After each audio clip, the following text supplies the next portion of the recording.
quick note before we get started this week. We had some audio issues, and unfortunately lost most of the episode from Richie's side of the recording. So around pre-editing, around an hour, we're going to have to end the show early. I will have another little snippet in there.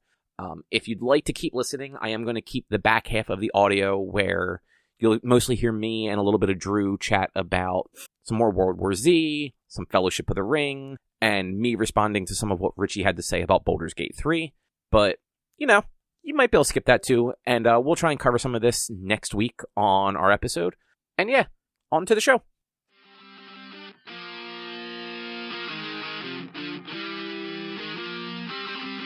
Hi, everybody. It's episode 482 of PodQuest. Hello. Hey. It is Wednesday, November 8th, 2023. I am Chris. With me is Druten. Hi. And Walnut. One of those claps sounded really delayed. Oh, yeah, that was the most out of sync our claps have ever been. It was 3 distinct claps. Yeah. I don't know who the last one was. Well, obviously it wasn't me, because I'm calling it out. I was the first one, as far as I can hear. So I think it was either, I don't know. I'm pointing finger at Cobb. Oh no, I'm pointing it Well, at so you. I heard it wasn't. I heard the very delayed one too. So I think that order of operations, that means it's Drew. I heard one after Drew, my did you clap, forget to clap? so I'm pretty sure it was Walnut. No, see, when the third clap happened, my chair also, popped and kicked back. Oh, maybe So that's that what we might heard be... then. No. There was a third delayed clap, and then my chair fell back. So it was like a clunk. Like, when you see my audio file, you are going to see 2 distinct, noise patterns. Two thanks for distinct... making the editing process harder. Look, you just go off the first one. That was the clap. No, now I'm going to actually have to listen to it. I normally just match up waveforms. Look, all we need to know now is who was that last clap. I'll tell you tomorrow. I was the first one. Or at least, to my ears, I was the first one. You were the last one. I was the first. No, but you're always last when I line things up. But no, I can tell you both tomorrow when I line everything up. I can't wait to hear who it was, because it's one of you guys. Yeah, it's definitely one of you guys. I hope it's you and you just heard your own clap. No, it's not. I heard. How would I hear my own clap but clap after it? So you clapped after the last clap. No, I clapped first, and then I heard 2 more claps after. I clapped, and then clap, and then clap. I know that pause that I made isn't going to be honest, because you're gonna do your truncated silence, but there was a pause between the second clap and the last. The clap does not make it into the show.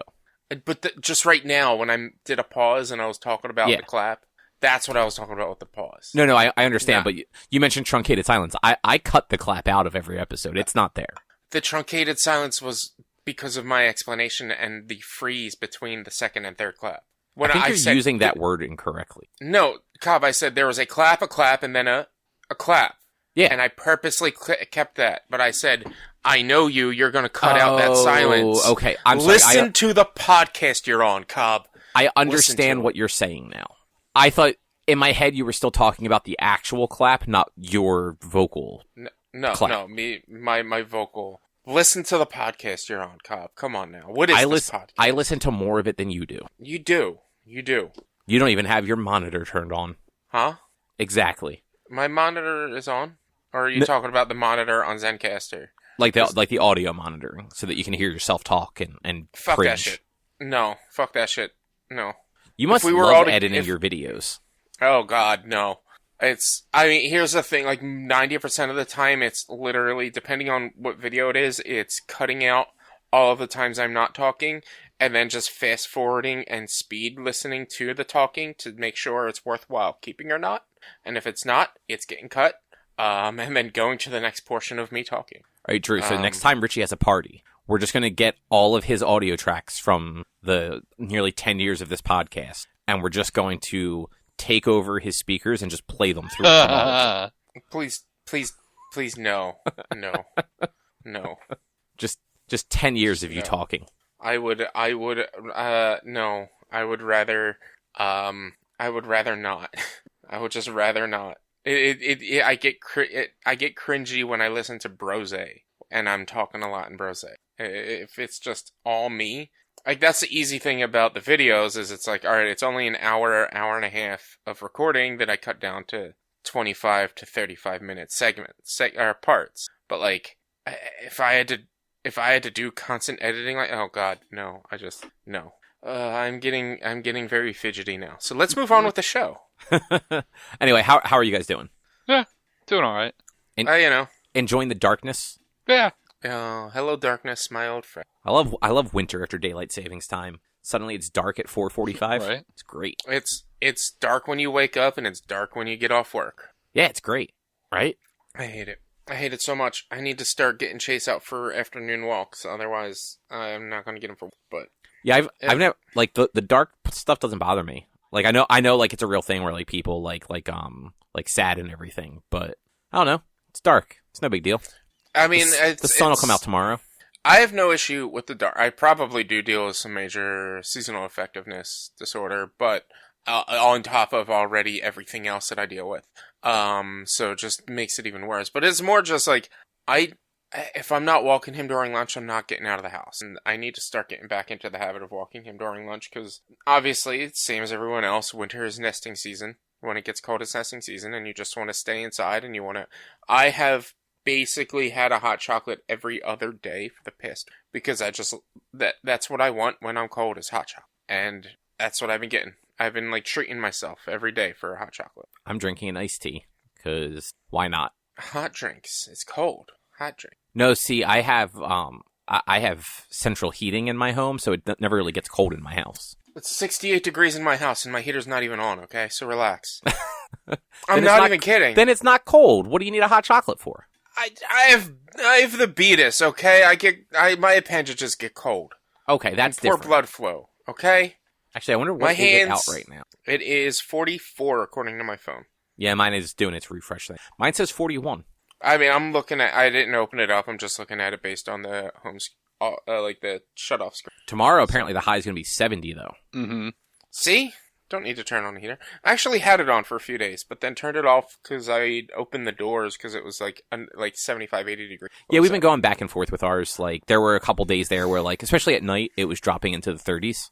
Mm-hmm. So we were turning it on, but, like, we were turning on to, like, 63 just so it wasn't 40 in the house. I mean, like I said, my house, somehow, it's great in the winter. It holds in heat so well in the winter. But in the summer, it holds in heat, and that's it. Yeah, it holds in heat both, like, all times of year. Yeah. So, like... Is your house lined with aluminum foil by... No. Are you sure? Pretty sure. It has poor insulation for the attic, so all the heat comes in from the attic. I'm a corner house, so I've got the sun coming in. Look, I've been doxxed. You can all look up my house.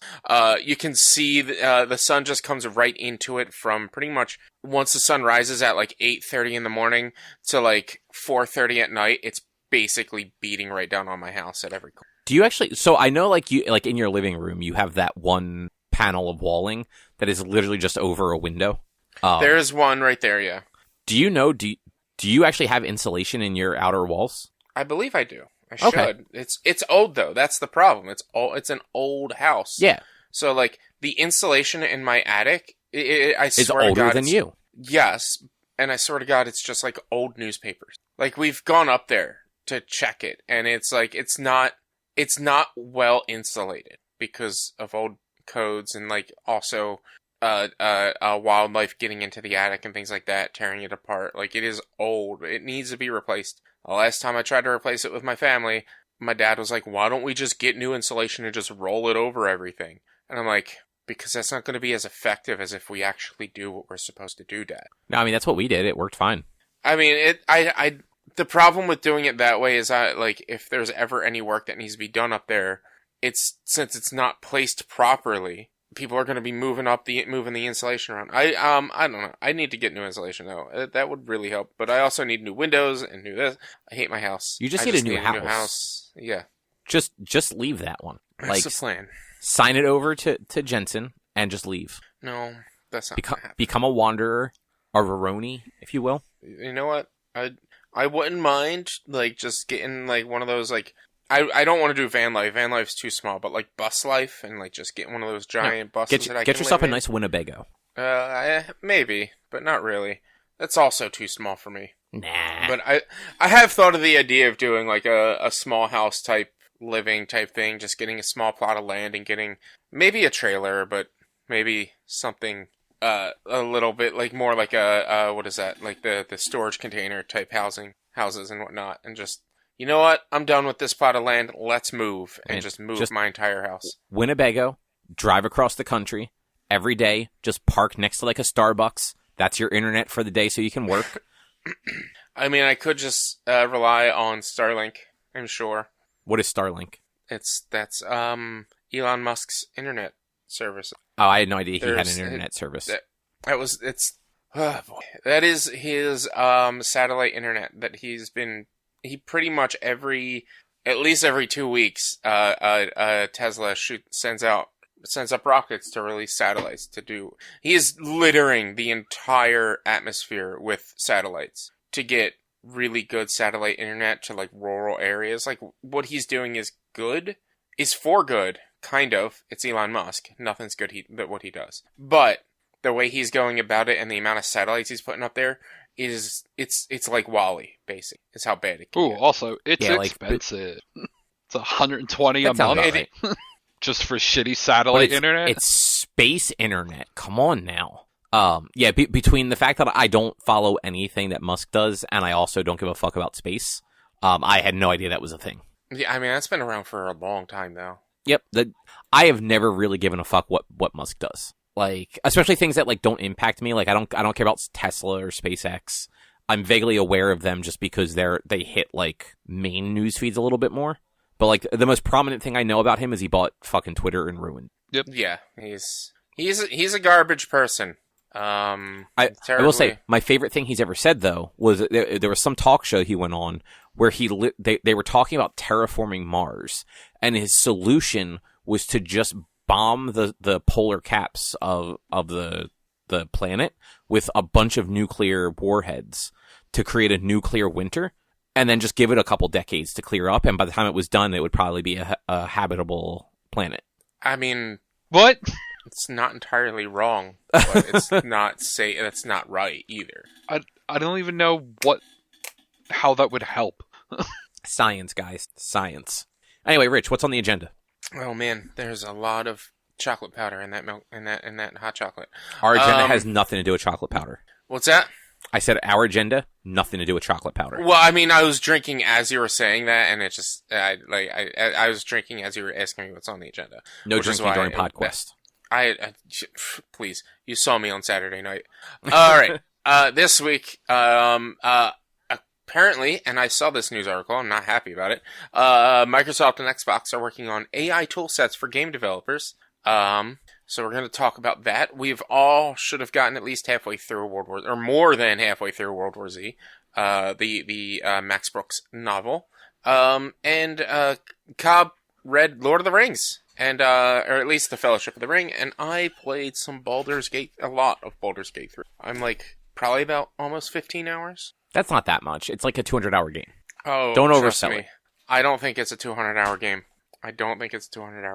We'll get into that. Well, I guess it definitely does depend what you do and how you play it. No. I think it's a 200-hour game because people keep dying a lot. Well, yeah, that's what I mean. I think it's a 200-hour game. Like, it depends what you do and how you play it. No, I just think in general, people just die a lot, and so they have to keep replaying those sections, and that's why it's a 200-hour game. No, I don't think so. Anyway. We'll talk. So yeah, Rich, you said you saw a little bit of this. Drew, did you see anything about the AI stuff with Xbox? I did not. Yeah, so they announced, and it looks like this may have been announced by the Game Awards Twitter account, which is also weird. Xbox and Microsoft have partnered with In-World AI to create game development tools for narrative and character creation. So, one of the things that the fucking Hollywood strikes were about, Microsoft's just like, oh, we can use that for games. There's no one picketing us. Yeah, I don't like that. I don't. I mean, but like, here's the thing. It depends on, with all AI, it depends on the usage. Exactly. Like, if a writer, if they're developing tools so that a writer can plug in their ideas and help them come out with something that they can then work on and maybe get better or whatever, then great. But if they're using it and if they're creating these tools to replace writers, to replace voice actors, to replace board artists, then fuck that. Exactly. That's exactly what Hollywood's been striking against as well. And from all the SAG stuff, like updates I keep seeing from them, like that is one of the things that the AMPTP, which it's the studio executives refuse to back down on and come to terms with, is every time they call out the AI stuff when they do like their like daily or multi-weekly updates. Yeah. That, like they won't talk about the AI stuff that they want to get under control. But so the two creative tools in this case are AI Design Copilot, which the blurb says, this tool is designed to assist and empower game designers in exploring more creative ideas. It transforms prompts into detailed scripts, dialogue trees, quests, and more. And the other one is AI Character Runtime Engine, which is this engine can be integrated into the game client and enables entirely new narratives with dynamically generated stories, quests, and dialogue for players to experience. So that sounds like it's just AI making the game.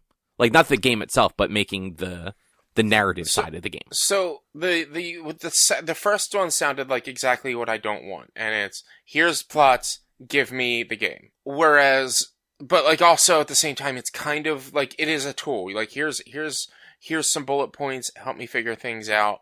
Like, but you have to input a majority of it for them to come out with. The second one sounds like, hey, you want to do your dailies in Destiny? Well, guess what? We have this new AI technology that's going to write over script and get a quest ready for you every day that's going to be different than the day before. Or at least the dialogue may be different. Or the quest idea may be different. That is what that one sounds like. That one sounds more like that one sounds more like a way to take like a live service game like you just used, like Destiny, that frankly gets stale very quickly because like dailies are the same thing every day. Like there's no change to it. And while this wouldn't change the core of the quest, it could at least add like new flavor text and experience for the player. But not only would it add the new flavor text, it would be new flavor dialogue. Is really another one of the problems is it would be using AI to mask the voice of the voice actor. So that we don't know. Like, dialogue does not mean it has to be spoken. I mean, it's one of the things that you know that's what they're going to want. It does, but I'm just pointing out, like, dialogue is just any conversational part of a script. So, you know, obviously, if this stuff is AI generated and it's supposed to be like more of a dynamically generated, like the thing says, yeah, like they have to do something to if there's voice acting.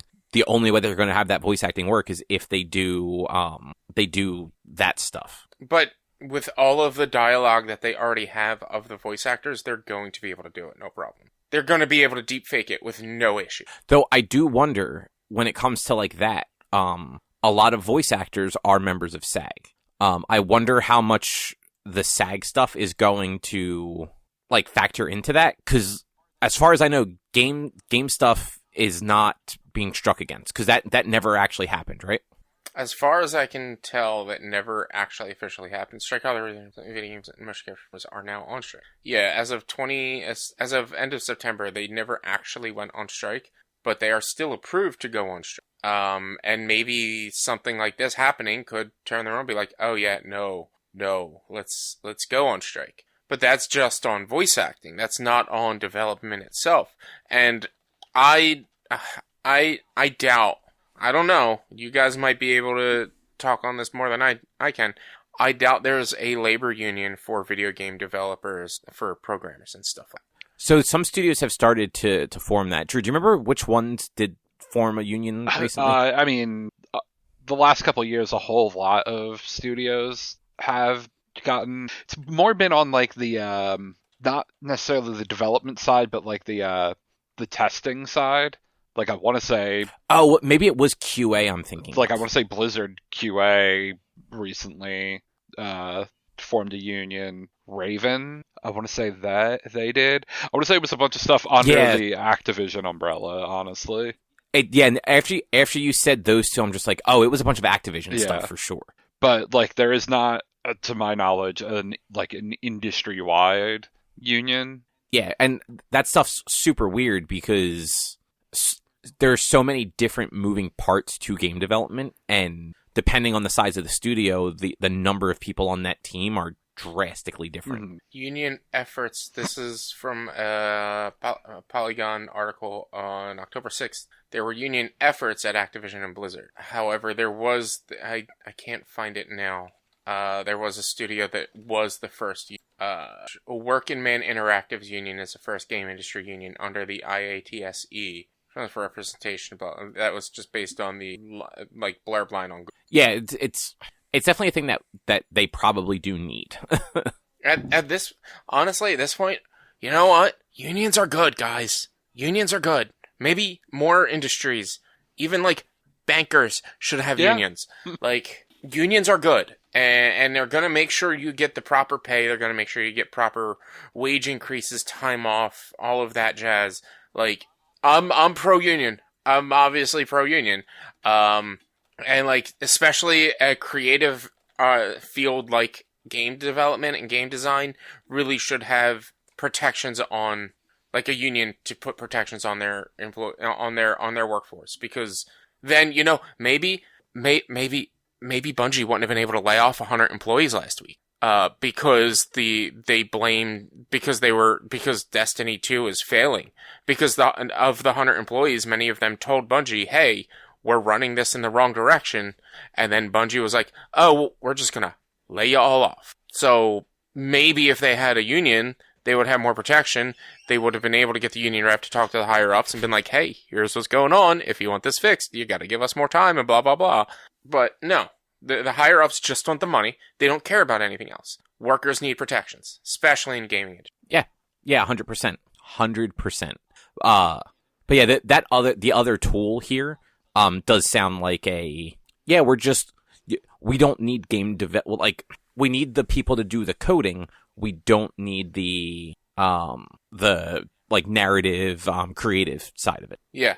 This is absolutely what Hollywood is striking against, and I'm afraid that if this works, it'll be too late for if they can create a good tool for this, it'll be too late, and we won't. But especially since there's not a lot of developer unions out there, it's just, I hate it. I'm so mad. Like, AI can be a wonderful tool, but it is going to also become man's worst enemy. I don't think anytime in the near future it's going to be as terrible as it can seem, but it can go bad fast. Like, we're never going to get to like I don't think we're ever going to get to a Matrix area of AI. But, and that's what a lot of people's fears are is Matrix type of AI bullshit, where it's like the machines are taking over, or iRobot type of bullshit. No, we're never going to get there. But literally taking jobs, is what they're working on right now. Mm-hmm. And it sucks. It's fucked. Yeah. Like, there is no other way to put it. Like, and it's also, you're talking like Microsoft, a company that has basically a monopoly on, you know, personal computers, on what a lot of gamers use. So even if people want to boycott Microsoft for doing something like this, they can't. Because what are we gonna do for gaming PCs? What are we gonna do for gaming for that?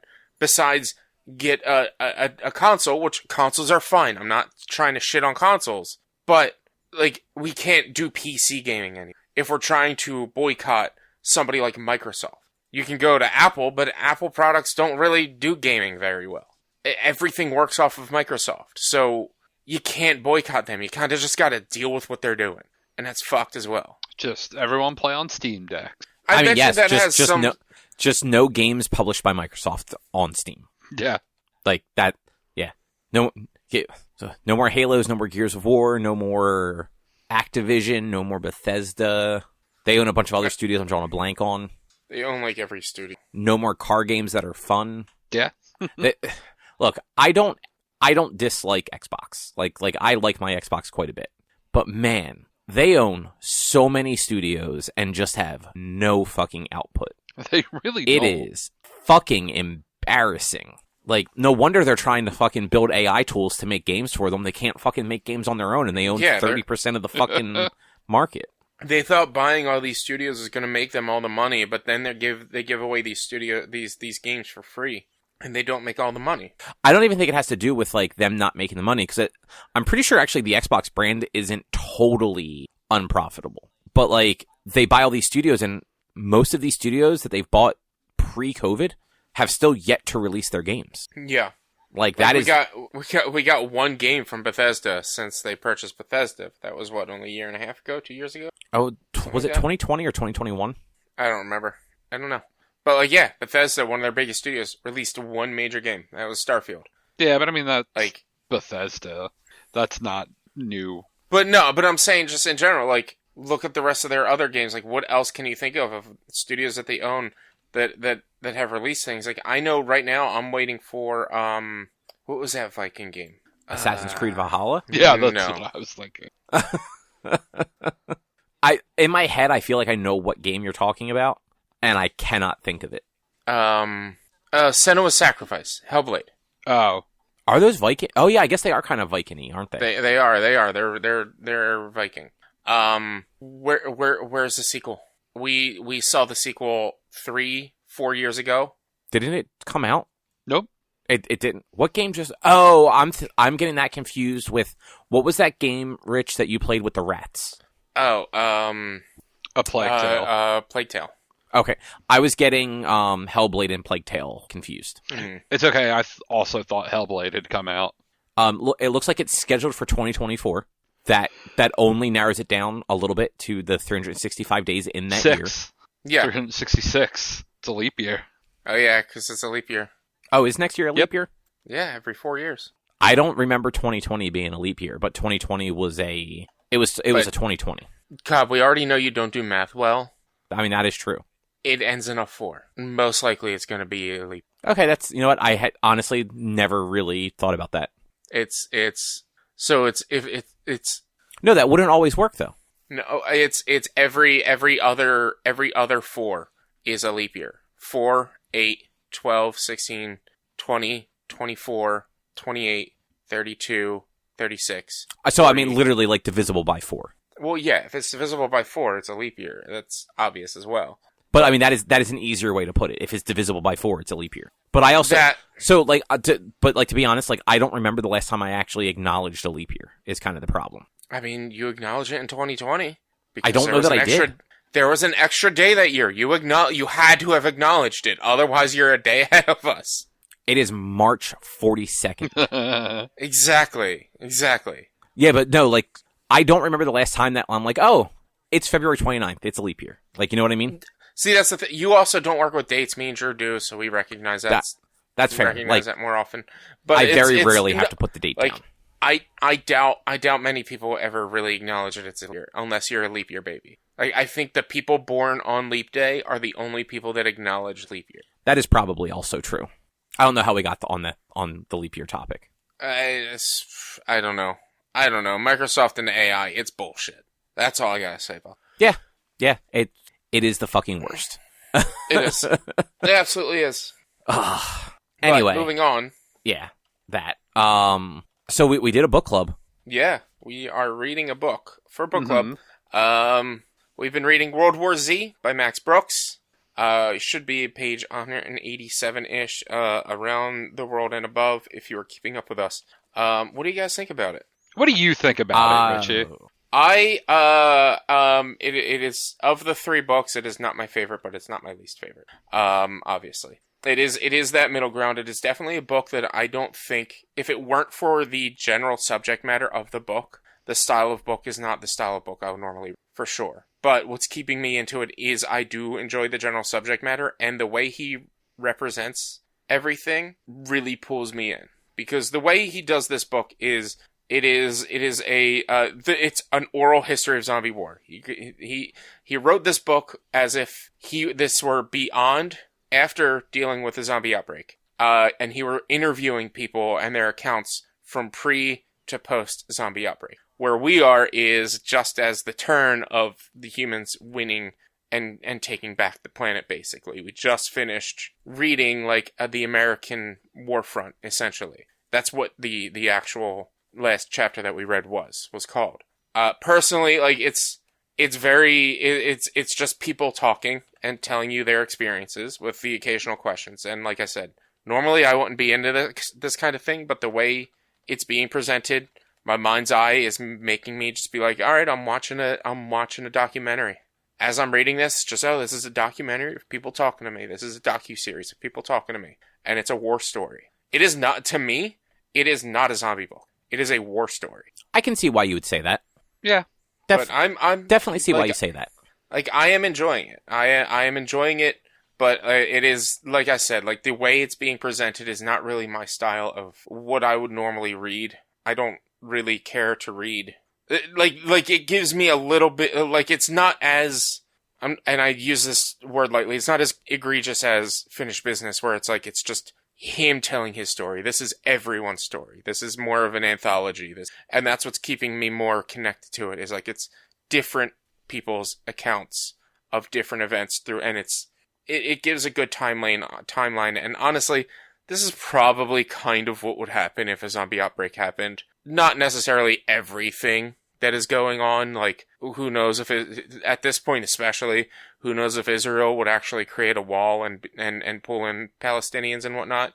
But, like, or the nukes and whatnot that they talked about in a few of the chapters. But for the most part, I feel like this is going kind of how I would believe a zombie outbreak would happen, and it wouldn't be an apocalyptic world like in like in Walking Dead or whatever other zombie film you've seen. I mean, I think it's going to vary. It's going to depend what sort of outbreak and how much, right? Like, this one seems like the way that this one seemed to happen. It seemed to be that, like, they were able to create actual legitimate pockets of resistance and still have access to technology in ways that, were it a full infrastructure shutdown, like, we would just be fucked, like in a thing like The Walking Dead. But, well, yeah, and that's the thing. Like, to me, when you look at how the virus spread in the book to how, like, coronavirus spread, that's exactly what would happen. But this, like you can take this and the world's reaction to coronavirus and be like, yeah, I can see that. And after several years, people would start to band together, or not band together, but start to really understand and figure out how to deal with. Like, I think in a way, sure. Like, I think that the difference there is, while coronavirus was deadly, actual living dead coming back and eating people would definitely thin out the population a lot quicker. Oh, yeah, absolutely. And, like, they represent that in this as well. Drew, what are you trying to say? We keep cutting you off. Yes, you do. You say that it's not a complete apocalyptic thing, but the United States is only from the Rocky Mountains west now. Everything east of the Rockies is like, nah, you're fucked. Sorry, goodbye. At the point of where we're at, once America started to make the turn, yes. But also in that last chapter, she was flying to Florida, which means there are pockets of resistance, like Cobb was saying, throughout all of the country and throughout all of right. The but world. they've been disconnected from, like, the country. And basically that's how every country handled it. It was like, fuck 90% of our country if you can survive in this little area.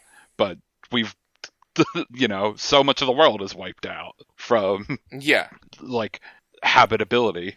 So maybe I misunderstood this, because, so to be fair, really struggling with this. Same. This book is. So I may have missed this, but I'm under the impression that when this book is being, like, written, let's call it, the author, the journalist, whatever you want to call him, this is about a decade, 12 years, I think he said, after the end of the war. And I'm under the impression that, like, most things are back to normal and they have the whole country again. Yeah, everything is back to normal. It's laid out differently, and different countries actually own different parts of the world than they used to. Yeah. I can't remember. I think it was in... was it in the American Warfront chapter? It might have been in the chapter before it. I believe he went to Canada and was talking to somebody in Canada about how... he's been all over the world. Yeah. He's been all over the world, but there was specifically what I'm remembering is, he's in Manitoba, Canada, and he's talking to somebody who's there, who as a kid, they went up to Canada to survive in the winters, and they're now trying to return Manitoba and that area into wildlife again. And even now, yes, the zombies that froze to death back then are still kind of surviving, and they still occasionally see one or two here or there. But for the most part, they have retaken the entirety or majority of the world. Are you thinking of the chapter with like the girl who like? Yeah, like, yeah. It was, like they were like page... walking through, and she like kills one of them that's like frozen in the. Yeah, and so like they're like pointing out shit. Yeah, and she tells her story about being about moving up there to the lake, and like her dad hitting her mom and trading her radio for food, and then like them picking up a hitchhiker at one point, and yeah, okay, yeah. So, thinking of the same one, because there was one other one that was, it wasn't the same as that, but it had a similar kind of vibe. So I wasn't sure if I was thinking of the same one. Yeah, that was the same one, and I think it's for someone who isn't a very visual person, or for someone who cannot visualize when reading, the thought of it's just two people in a room talking really helps me, like, kind of helps picture more, essentially. Because they're not trying to make me view anything, they're just trying to give me this information. But, yeah, I don't know. I don't know where I was going with that. Yeah, I guess for me it's just, and I do understand like the way you were saying about like viewing it more as a war story. Like, to me it still reads like, especially the early parts where like they're talking about the outbreak and all, it's very zombie science heavy, and like I check out of that stuff because I don't like it. I find it fucking overdone. And maybe in 2006 when this book was written, that wasn't the case. I mean, not even maybe. Like, in 2006, that was absolutely not the case. It wasn't every other piece of media was a zombie thing at that point. But, like, today, I don't want zombies in anything. Just pretend it's not zombies. But on top of that, like, I really don't like the format. Like, I know that, like, it's working for you because, like, you're not a visual reader. I am, so, like, I prefer having, like, the description of, like, what's going on and having actual conversation and, like, story versus just these little, like, they're interviews. It's, like, one person telling, like, a brief bit of their story, and it's very hard for me to get, like, I'm not connected to any of them. So, like, every one of them, like, by the time I get done, I'm like, what the fuck did I just read? And I have to actually, like, stop and think for a second. Mm-hmm. Same. Mm-hmm. Probably a similar experience that you had with Finished Business, right? Yeah, it was Finished Business. It was for me. I was just sitting there. I'm like, all right, numbers, person who doesn't matter, other person who doesn't matter, other person who doesn't matter. Okay, story about something that I really have zero frame of reference for. I mean, okay. I really don't know how this is different to you. You know, like there's been a lot of talk about how many people died. You guys are opposite. You're 1,000% opposite.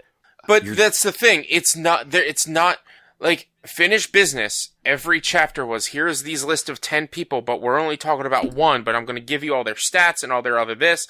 And it's me telling you about my life with this person. Whereas this book is, hey, I interviewed 100 people or however many people we had interviewed about the zombie war. And I was told by my editors that no one cares about this. But if I really want it out there, to put it out there myself. So that's what I did.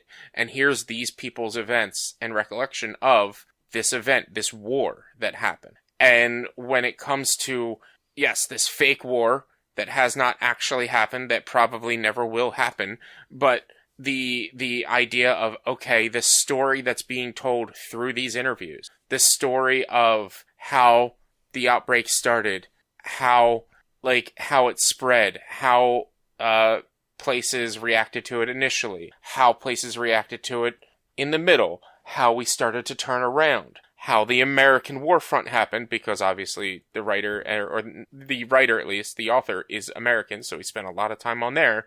All of that, to me, it is a timeline story about the world's events, and not just one person's telling of a thing that they did throughout their life. And that's why it's a lot different to me, and it pulls me in more. Fuck the idea of it's being zombies or not, because like I've already said, this is a war story. Yeah, I don't like war stories either. It is a war story, Drew. Don't it, because the first chapter was, here's how the virus spread, But literally, there's, like, this is why when you guys comment, like, you don't like zombie movies because they're all the same, it's not about the zombies. It is about the personal experience and reactions and how everyone is reacting to zombies. This threat that's going on. But it's intrinsically zombies. Change it to werewolves. But change it to werewolves. Makes it no more interesting. Change it to werewolves. A werewolf bites you, you can turn into a werewolf, you become a feral werewolf. Boom! It's not zombies anymore.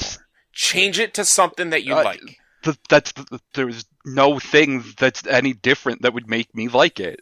Like, also, like, werewolves and zombies both inherently have one canonical weakness. It's different weaknesses, but the only way to kill a werewolf is a silver bullet. The only way to kill a zombie is a shot to the head. Literally changes nothing. So you I don't know. To me, it is not about the zombie aspect of this. What pulls me in is it does start as a zombie thing. Just like what pulled me into Walking Dead, what pulled me into anything else that was zombies, it starts as a zombie. But after the first few chapters, it's not about the zombies. It's about everything else. And how the world falls. You're right. That is most zombie media. Yeah. I think, so personally, when I say I don't like zombie media, it's not the Living Dead aspect I don't like. I don't like how any of it is handled. I personally don't like, I guess even saying zombies wrong. I don't care for post-apocalyptic. Like, there's only a handful of times where I find that stuff interesting, because 9 times out of 10, they're all hitting the same beats in almost the same exact ways. Yeah. So it's just, like, Walking Dead actually did it, the comic, the fucking television show was a train wreck after, like, the 3rd season. But the comic did it really well. Like, it kept you engaged with the characters because it kept throwing curveballs at you. But I feel like everything, and again, this book was done before that. Well, not before the comic, but before, like, the television series got huge and so many things tried to copy it. So, like, I'm not holding that against the book. Like, the book is well done. But for me, it's just that whole genre, like, the post-apocalyptic, world ended, we're rebuilding, like, people are the true villain, it just doesn't click with me. And I guess that's, like, I mean, that's also, like, my thing with, like, kaiju movies, is you guys see it all just being boring, giant monsters fighting giant monsters. I'm like, no, it's more than that. It's pay attention to everything that's going on, what's the theme, what's it actually trying to tell you and talk about. And that's like, when I watch kaiju movies, when I watch zombie movies, it's not, oh, they're defending themselves against zombies. It's, all right, what are the themes and what are the things they're actually trying to talk to me about and what are they trying to present and represent and show. This is a world's account of a major war. Yes, it's based on a virus that caused people to turn into zombies or go crazy or turn into whatever you want that can make the subject matter more bearable, and how the world reacts to this threat that they've never seen before, that is killing many, many of their people. Yeah, and no matter how you spin it, as, like, for me, no matter how you spin it as far as, like, what the thing is, that type, like, just that type of story doesn't click for me. I will say, while I'm struggling with the format, just because there's nothing to connect to in this format, I think it's a very, like, unique take, and I think, like, what they did is well done. Mm-hmm. So, like, I can recognize that part of it. Like, I don't think it's a bad book. I just don't think it's a book for me. Yeah. Which, you know, there are plenty of things that, like, I think are just garbage. This isn't one of them. Like, this is, like, at least the first half of it, it could absolutely fall to fucking pieces in the next 150 pages.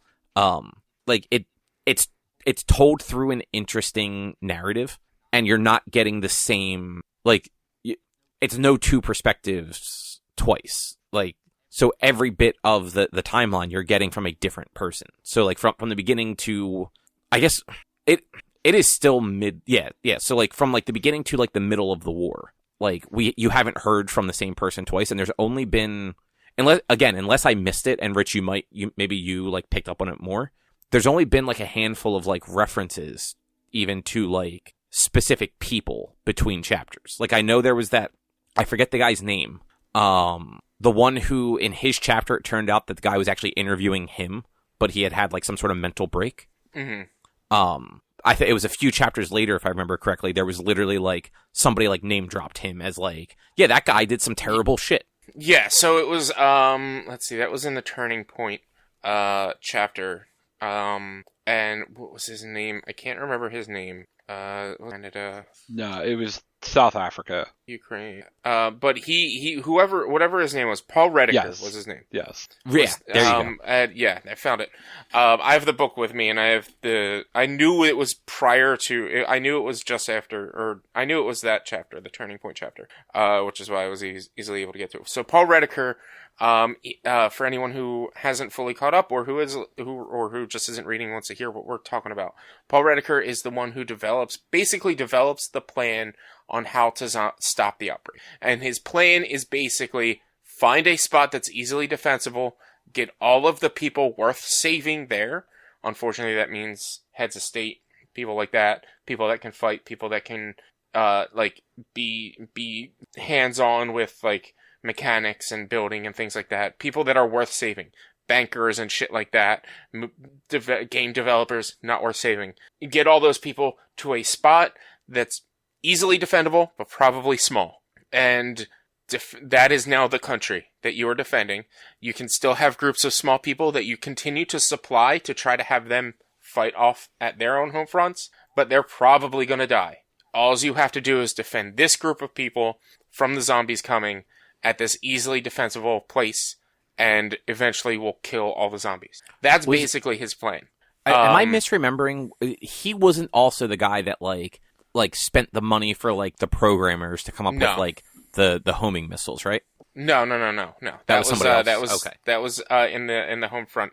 But so he comes up with the plan, and maybe the next chapter they mention, like, I think it was the next chapter or like one or two sections later, they're talking to somebody in the Ukraine, and he's like, this is when they started to enact this plan, and there's a little annotation. The annotation is, it's the Ukraine's response, or the equivalent of the Rediker plan, is what their plan is being called. And like, I think they mentioned that a few times. And then yes, in the U.S. home front chapter, they mention disaster, DESTRES, disasters, or something like that. It's the group that then determines whether or not something is worth the funds to continue to do. Oh, right. Isn't it supposed to be like distress or something like that, or was distress? It disaster? That's what it is. It is distress. I just couldn't remember what it was supposed to be called. Because I read the first time where it was like, oh, it sounded like distress, but then every time after I would read it as DeSaint-Res, because capital DE, capital ST, capital RES, DeSaint-Res is how I was reading it every time. Yeah, every time I saw it, I did not see the word that they said it sounded like. I can just see it be distress, DESTRES, distress, but because of the way it's spelled, I would always read it as DeSaint-Res. But yeah, so they mention, what was his name? Arthur Sinclair? Yeah, I think his name was Arthur Sinclair. Yeah, Arthur Sinclair, who became the head of Distress, which was the U.S. government's department to basically determine whether or not anything was worth keeping, worth putting resources to. And so he at times would be like, all right, these missile programs, sure, this is going to work. And like he says in his chapter, he regrets saying that, because there too much was put into that and it wasn't worthwhile. But then he was like, but there were other things that like I had to turn down and tell the President of the United States, yeah, this ain't happening. We're not doing that. That's not worth it. And so he was the head of determining whether or not things would work for the forefront and to push to save the country. And then he was later, a few times throughout the chapter, the Department of Distress was referenced a handful of times. Yeah, that was one of the few chapters, like, and not so much like all the stuff that he did was memorable, because I don't remember much of what he said he did, but the kind of twist at the end of that chapter was one of the more like, oh shit, yeah, okay, yes, that makes sense. This guy made a whole bunch of calls that probably got millions of people killed, and while he was apparently very detached about it, it finally fucking caught up to him. Yeah. Because it was that chapter, the chapter with the one that we talked about before with the girl who was like a child and definitely had to eat people, but like did not realize it as a child. Yeah. And there was one other one that kind of stood out as like okay, yeah, no, that tracks like 100%. I can't think of what the third one was that kind of stood out, which I guess it didn't stand out that much in that case. And that is where we lost the rest of Richie's audio, unfortunately. So in 2 weeks, maybe even next week, we might touch on a little bit more World War Z. But for all purposes, this is essentially the end of this week's episode, unfortunately. It's a bummer because we do talk about it for a while longer and get into some other stuff, which again, I have left that after this. So feel free to continue listening if you want to only hear part of a conversation. Probably wouldn't recommend it, but totally there if you'd like to. Otherwise, if you would like to find more of our content, you can head over to www.one-quest.com. You can also help us out by supporting us at patreon.com/onequest. But of course, if you can't support us there, you can support us in so many free ways. Go to your favorite podcast platform, Apple Podcasts, Google Podcasts, Spotify. Rate us, review us, subscribe to us. All of those things help. Share us if you can. You know, go into an Apple store, download, just subscribe to us on all the devices in the Apple store. But really, if you'd like to find us on social media, we're facebook.com/onequestonline or at @1_quest on Instagram and Twitter. Our YouTube channel is youtube.com/onequestvideo, and you can always send us an email to social@one-quest.com. And as always, Richie streams on Twitch and does YouTube videos. His username is B_walnuts on basically everything. There's links in the show notes. Check that stuff out. He streams every day but Wednesday and Saturday, I think. I'm probably wrong about that. I know he doesn't stream on Wednesdays or Saturdays, though. So, yeah, go check that stuff out and enjoy the rest of your days. All right, bye.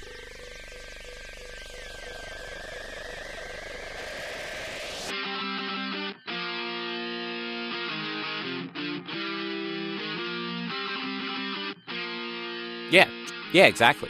And even so, this has nothing to do with that. But were either of you guys thrown? And actually, Drew, I think you were, because I think I mentioned it to you in the very first chapter. So this book was written in 2012 or 2006, I think. I don't know why I said 2012.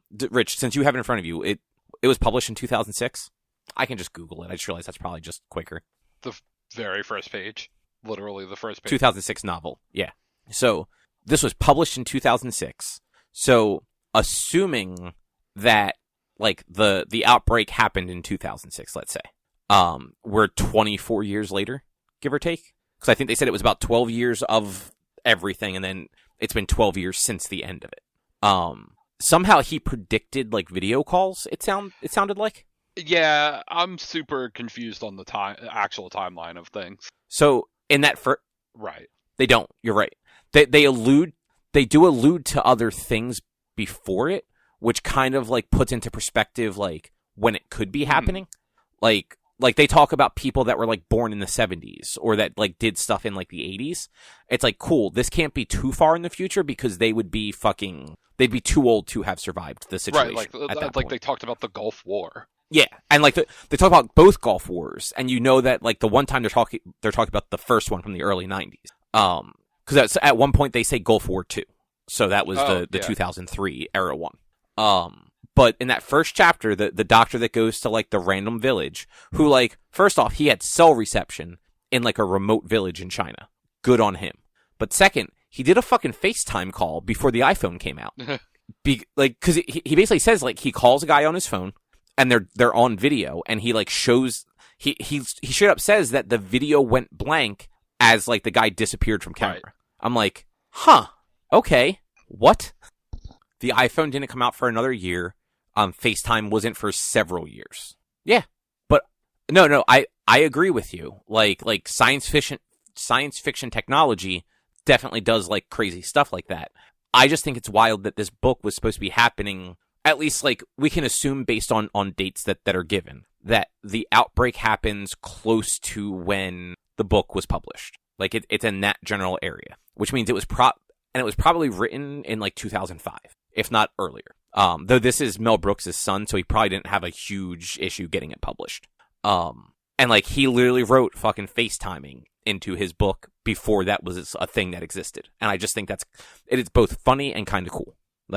It's not a complaint by any means. Like, it's just like, okay, fucking good on him for like predicting technology. It has to be a little bit later than that because it actually says it mentions Goal 4 too, which would be the one post 9/11. Yeah, exactly. The only way that you can kind of make guesses is based on like the years and other events that are mentioned. Drew said like the Gulf War is mentioned. So like anyone that was a soldier in the early 90s, like would have, especially like a soldier of any sort of rank in the early 90s, would probably be in their like 40s or 50s come the mid 2000s, and would be 70s or up by the time like the interviews are happening. So like all of that fits, but then there was something that they talked about, like one of the guys that did something was like he was either born in the 70s or like did something for like Reagan or Nixon or something like that. And it's like, okay, so this stuff couldn't have happened that late because that person would have been dead. So literally so I just happened to notice this, the Wikipedia page with the plot. The first line of it is the pandemic begins 20 years previously in the 21st century. So it's sometime in the early 2000s seemingly, and it's 20 years before when he is having these conversations. So at least, but it's kind of a throwaway line early on where he says, it's been 12 years since the war ended. And I forget exactly how it was worded, but he basically says both of them were around 12 years long. He might have said like it's barely been 12 years since the war ended. And we were fighting them just as long or something like that. Like it was worded in a way where it basically sounded like that it had been just as long since it ended that it actually like existed for. But again, like not a book for me. I would have not read it had you like picked it. I'm not like mad that I'm reading it. It's just it's not clicking, but I think it's well done at the very least. Like it'd be different if this was like an actual garbage book, like it was just poorly written. But like it's well written. Like I see what he's doing with it. Yeah. Because like I've read the beginnings of a couple books that were just like they were poorly written, and I just very quickly stopped reading them because it's like not only is this not interesting, like whoever wrote it doesn't actually know how to write. Yeah, I guess this would be your third book. Good job. Why? Like have you ever tried to read two books at once? Like have you ever watched more than one show? Like not obviously at the same time, but like back to back. You've never watched like a couple episodes of a show and then like watch something else afterwards? So understandable. Like I'm not trying to convince you otherwise, but like I look at it like more like watching like a show or something like that. Like switching between your shows or your podcasts or like your YouTubes, like whatever it is, like whatever content it is that you imbibe. Like you don't, and I know like you do tend to binge things, but in a weird way because you just watch the same things like in the evenings to like unwind. But like I'm not going to read two books that are basically the same back to back. But I will have multiple books all kind of started at the same time and kind of pick them up based on a mood. So like I might read one book for like 3 days in a row and be like, you know what? I'm not in the mood to read this style of book right now. I'm going to read something else. You should read Hitchhiker's Guide. And what was it called? Oh, right. That's another one. Like I don't think I would enjoy that book very much, but like I've heard it's very good. I saw the movie. The reason I don't think I would enjoy it that much is, while I thought the movie was fine, the movie was not particularly memorable for me. So like that story was just meh. That's fair. I am curious if you would actually enjoy Hitchhiker's Guide. Yeah. So Hitchhikers is under 300 pages. And no, it's an actual story. I've never seen the movie, but the little bit I know about the movie is it's a similar story where like a dude from Earth on Earth happens to kind of get caught up in like this giant like kind of intergalactic kerfluffle where it's all satirical, but Earth gets destroyed, like, and this is on the back of the book. The Earth gets destroyed to make way for an intergalactic turnpike, basically. And the minute the Earth gets destroyed, the species that is basically the company that does that stuff gets a notice that those plans had been canceled and that the Earth shouldn't be destroyed. And it's just, it's like a series of unfortunate events from there that are funny. Another like shorter book series that you might enjoy, because it is just kind of, it's mostly funny, is Discworld. Have you ever heard of Discworld? So it's 41 books. No new ones coming out because Terry Pratchett died.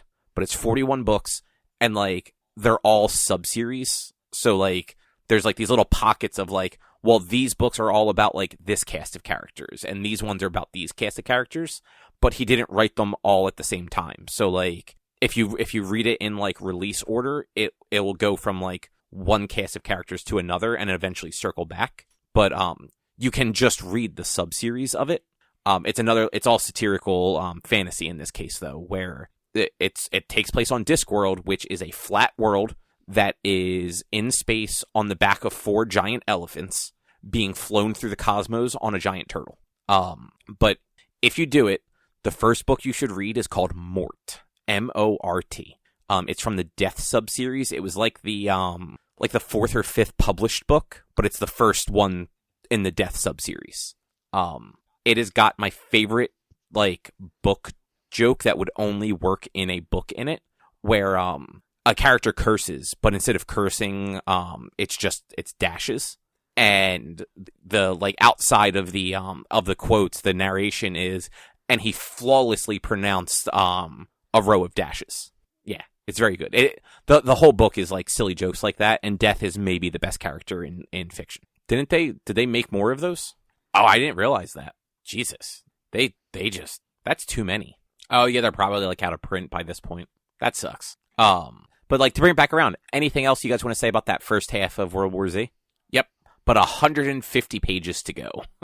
Yeah, it's because they do that, and I know a couple books that do this where, like, the main chapters are broken up by, like, these, like, mini chapters, but they're not part of, like, the contents of the book. So, like, it's weird for, like, stopping points, because it's not even like, it's just in the middle of the page, all of a sudden there's a chapter break, and it's like, what the fuck are you doing? Well, I'm going by page count. So, bam. Yeah, and like you said before, at least it's clicking with you in a, like, the setting, because you're not trying to picture a bunch of stuff while you're reading. Like, you can just focus on what they're saying. And I'm pretty sure, like, Drew is going to buy a copy of this book and frame it because it's his favorite thing ever. Just frame it and then throw it in a fire. This is the book that makes Drew a fan of fiction. I don't know. I think I kind of disagree that it's well written. I think it's poorly written. I think the way it's written makes, like, almost no sense to have written it the way it's written. I was fairly turned off at a bunch of the racism in the book. Like, yeah, I mean, that there is a lot of that. Like, there are definitely some, like, there are a fair number of, like, chapters or, like, chapter breaks, whatever you want to call those things, that are just like, well, that's uncomfortable. Yeah. And some of it's a little too relevant today. But, like, I still stand by, like, I think for the, like, for what it's doing, it's written well in the style it is trying to be. Like, it doesn't feel like, looking at it from, like, the in-world narrative, it almost feels like this isn't what the book was supposed to be, but this is what he decided to make the book. Like, he was getting all of these interviews to write a book about them, but then decided to just publish the interviews instead, if that makes sense. Oh, that's right. Yeah. It was like a UN report. I do remember that now, though. Yeah, I forgot all about that little bit at the beginning. But yeah, like, I'm not offended by the book, at least. Like I said, it's not the worst thing I've ever read. It's not even close to the worst thing I've ever read. It's just not enjoyable for me. So I guess we will move on, and I will talk about one of the worst things I've ever read. Okay. Oh, I think the movies are just straight garbage. I fucking hate them. Oh god. Yeah, so I read The Fellowship of the Ring. So on a Discord server I'm on, they started doing a book bingo competition thing, and the only field that I needed to fill to get, like, a blackout, like, to fill everything, was to finish a book that you dropped, like, so, like, that you did not finish. And the only book that, like, I had that fit that was, I tried to read Lord of the Rings in, like, high school, and I actually tried twice and could never get past the first chapter. So I'm like, you know what? Like, I dropped this before, like, I will soldier through it once. And I grabbed the, Andy Serkis has done, audio recordings of all of the books. So The Hobbit, the 3 Lord of the Ring books and the other one, the Similarian? Yeah, like however you pronounce that. Yeah. So I'm like, okay, if anyone's going to help me get through this, it's probably going to be Andy Serkis. And to be fair, 10 out of 10 performance was wonderful. But boy, it is probably worse than the movie. Did you know that the movie doesn't do all the songs? There's songs on like every third page, and the songs go on for like 3 pages. No, the Fellowship of the Ring. So they don't get to Rivendell until like page. How many pages was this? Hang on. They don't get to Rivendell till probably page 350. It's 430 pages. The Elven City. Yeah. Are you confusing the Hobbit and Fellowship? That is Rivendell. Yeah, that's the right place. They don't fight. They didn't fight anything. So you're thinking of parts of the movie too. Some of that didn't happen in the book. So hang on a second. I'm double checking because I may be exaggerating a little bit too. Okay, I'm sorry. It's almost 300 pages before they become the Fellowship. It's around 240 that they get to Rivendell. So I was about 100 pages off. I apologize. Maybe like a little bit more than that. Because it's about 410 pages on the ebook, and the Council of Elrond goes from page 239 to 272. Yeah, the first 200 pages, they're almost entirely in the Shire. Yeah, like all that Tom Bombadil stuff with the songs, but like there are songs so often, like, and you might not notice it as much reading because like you can just kind of skim through it when you see like the stanzas and stuff like that. But listening to it, like, and again, Andy Serkis, 10 out of 10 performance. But like every 20 minutes he was fucking singing a song and I didn't give a single fuck. I kind of understand why the book is as popular as it is and like why it did for fantasy what it did.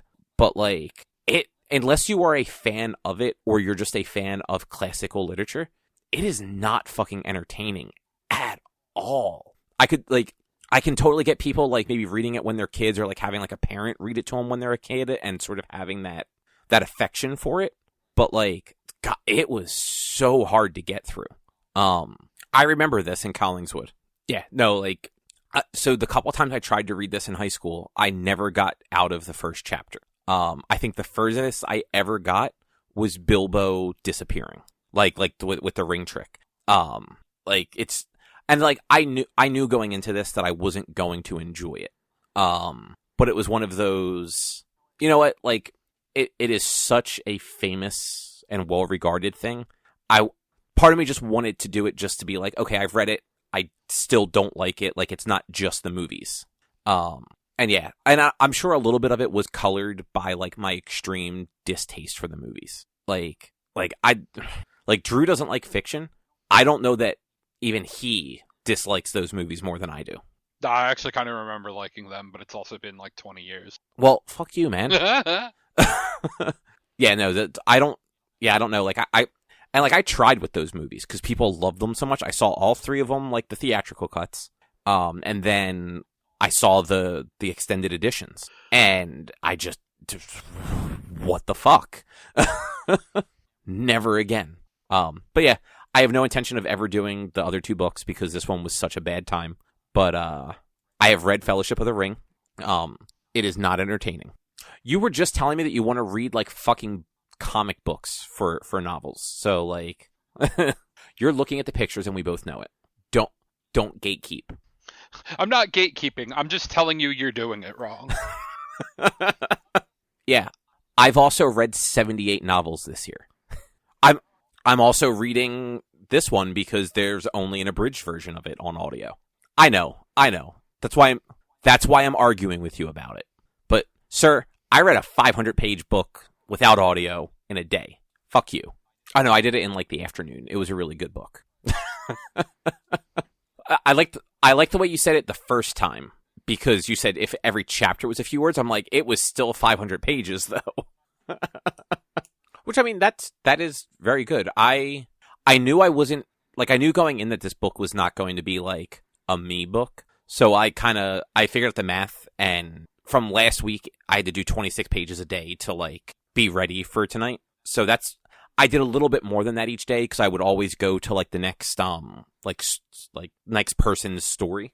So like some days I was doing more like 30 pages, some days I was doing just 27, but like it broke even, not even broke even, like it worked out enough that that final chunk, like that one really long one that led up to the chapter, was basically the only thing I had to read last night. Nice. But to bring this back around to the thing that we were actually talking about, Fellowship of the Ring, not a fun book unless you're really into that stuff. Yeah, just so you know what's funny? I actually like the Hobbit book. The movies were terrible. I fell asleep trying to watch the first one 3 times. I don't think I ever watched the other 2. No, I just straight up fell asleep during it twice. Money. No, but they thought they were going to make money. They did that when they filmed the first one. That's, yeah. And again, oddly enough, I actually do, I mean, it's been 20 years, but I did very much enjoy the book. Because we had to read it for 9th grade summer reading. And then I ended up reading it like 2 more times, like over the years. But like, again, like not since maybe my early 20s, but I think it was more like I was like 17, 18, 19 the last time I read it. But like thoroughly enjoy The Hobbit, like the book. The Lord of the Rings has just never clicked with me, and at this point I understand it never will. But, you know, I'm glad to have done it, and I got my fucking blackout on this silly bingo thing, and I did it before the end of the year.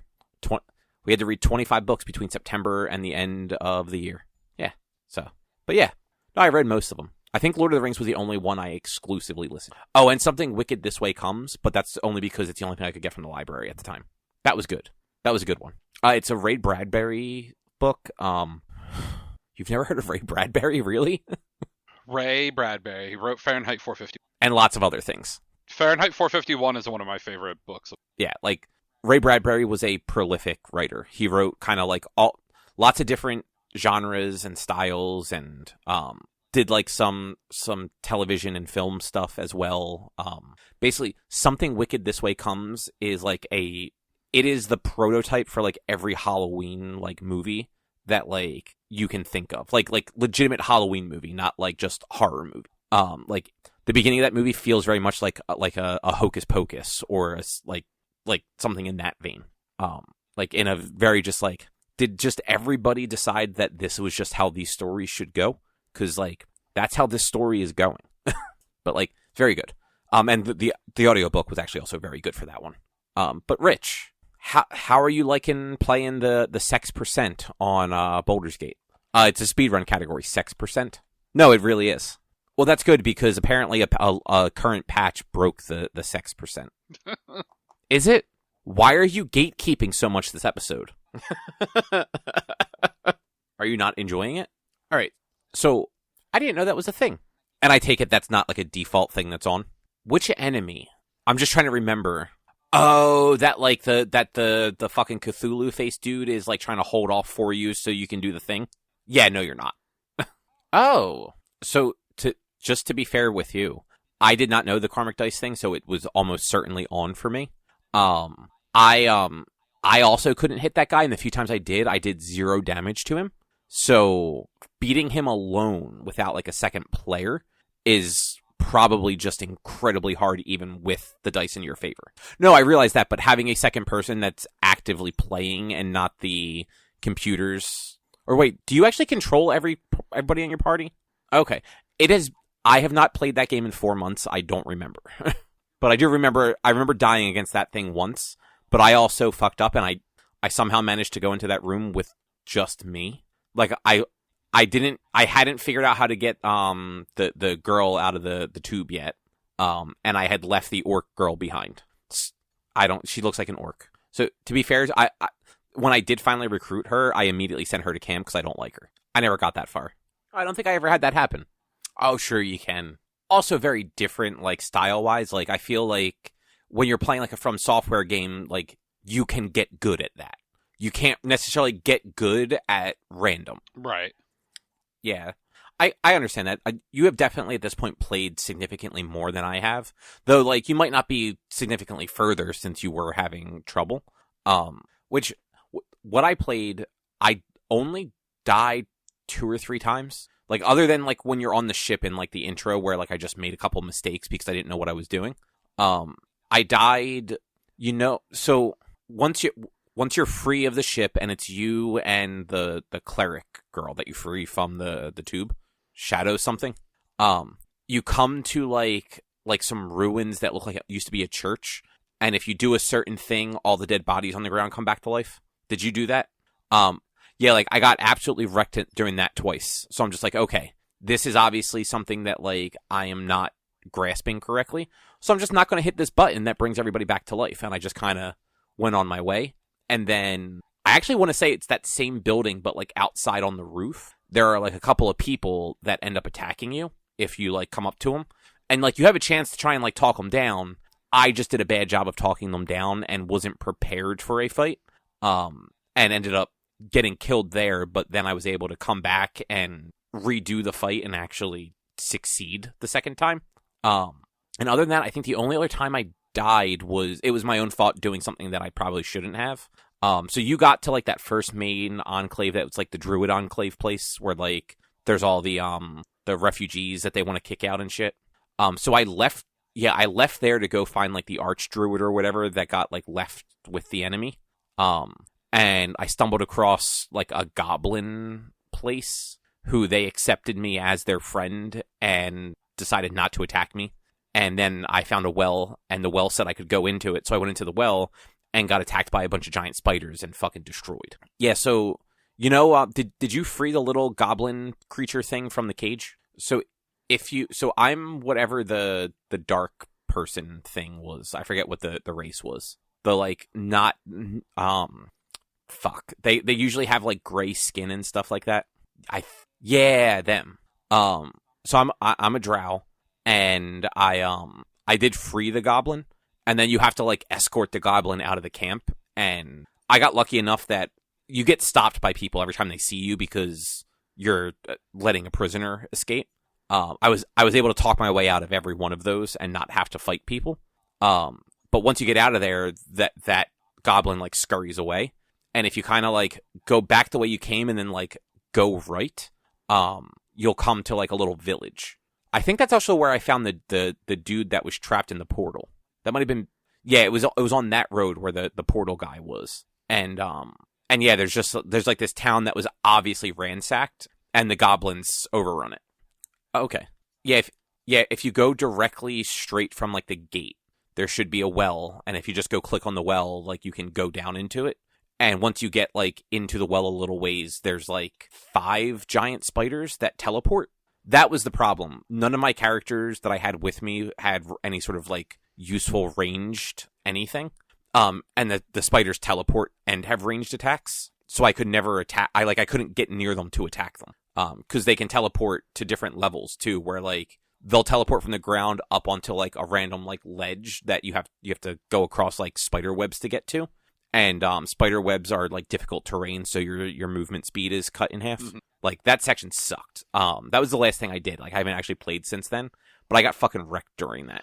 I enjoyed it though. I haven't played the Steam Deck in a while. That's the only reason I haven't played it. Playing games with people is dumb. I do save a lot, but not in like a I'm gonna save scum kind of way. It's just I'm just always cautious because PC games crash too easily. Right. Sure. Which, good for you. So that's what happens when you turn off like nudity. They just always wear like bikini bottoms and stuff. So there was something else that you said you had a talking point of. Okay, I thought you had more of like a, well, you better do it on your stream. You can. You just might get a soft ban. And you don't get to do sex percent speedruns. I think so, yeah. Well, you also don't understand speedrunning, so it's fine. It's not meant for you. I mean, that's basically life, isn't it? Are you done talking about Baldur's Gate though? Right. It's understandable. I have a quick thing that I saw a few minutes ago that is worth bringing up. It looks like SAG-AFTRA maybe came to a deal with the studios. Yeah, SAG-AFTRA approves deal to end historic strike is the headline at Variety. It looks like the union said the strike would officially end at 12:01 a.m. on Thursday, so I guess like tonight. And I guess they did get some sort of protections against artificial intelligence and a minimum pay raise increase. So like I know that was two of the things that they were fighting for, just like the writers and director guilds were. And I guess like a lot of this stuff seems to be speculation because it's not totally out there. The only thing that we know for sure is the union said that the strike was ending. They're going to be voting on Friday to like officially accept the deal. So sometime probably after Friday, we'll know the details. But yeah, so we can talk about movies and TV again. Yeah, not right now, but soon. Oh, that's fun. I am not going to say it. I'll probably forget about it, just like I always forget about all those other ones, and watch it maybe next year. Maybe I'll watch it on New Year's when we do all of our New Year's movies. Yeah. But other than that, that is probably going to do it. Yep. Right? Good. Does it sound like a show or the show? I'll accept it. But with that, if you would like to find more of our content, you can head over to www.one-quest.com. You can also help us out by supporting us at patreon.com/onequest. But if you can't support us there with your dollars, you can always support us by going to your favorite podcast platform, rating us, reviewing us, subscribing to us. All of it helps. We're on Apple Podcasts, Spotify, Stitcher. No, not Stitcher. That's gone. Google Podcasts. That's the other one. You can also find us on social media, facebook.com/onequestonline or at @1_quest on Instagram and Twitter. Our YouTube channel is youtube.com/onequestvideo, and you can always send us an email to social@one-quest.com. And Rich, what is your streaming schedule? Weird question. Is like do a lot of people still play Among Us? Okay, I wasn't sure. Like it's one of those things. Like I don't play it or follow it anymore, so I wasn't sure if it was still like a major thing. Understandable. Yeah, I can understand that. But yeah, I was just curious. I don't hear a lot about it anymore, so I wasn't sure if it was still a thing. Nice. Well, with that, we will be back next week with something else to talk about. Thanks for listening. Bye. Bye.